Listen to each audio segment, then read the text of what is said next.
mocking, said these men were full of new wine. I want you to pay attention to what was happening here. That while the disciples were in expectancy, hungry and thirsty for righteousness, hungry and thirsty to be filled, while they were waiting and the promise was made good on, while they were being filled with power, while they were being filled with boldness, while they were being filled with utterance for the gospel, while they were being filled with the evidence of speaking in tongues, for those who were not expecting it, this was their reality. They were confounded. In other words, they were angry. They were annoyed, just simply annoyed at what was going on. They were amazed, just astonished. They marveled. They were amazed even further. And watch this, then they doubted it.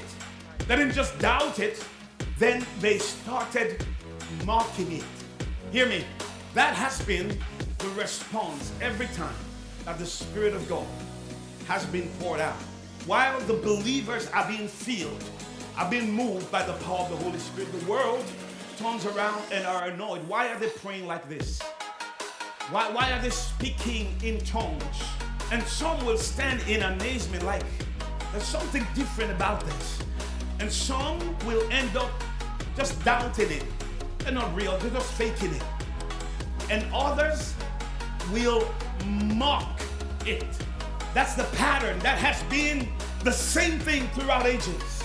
That every time the Spirit of God moves, it is met with one of two responses. Either for those who are hungry and thirsty for righteousness, it is a joy that they are filled, or those who are not expecting it, they stand in doubt, they stand in unbelief, they stand angry, they stand amazed, or they end up mocking what they do not understand. So maybe you are in that place where you're afraid of being mocked. You're afraid of being just people avoiding you because you carry the Spirit. Let me tell you, if your hunger has not reached that level for His presence yet, let me pump you today and say, go after the presence of God. Forget about what they say. Forget about what the world says, how the world mocks. Do you notice that more than anything on the internet, the church is the most that is mocked? And the most that they mock the church on is when believers are operating in the power of the Holy Spirit. So it leaves you wondering, man, let me just keep my faith quiet.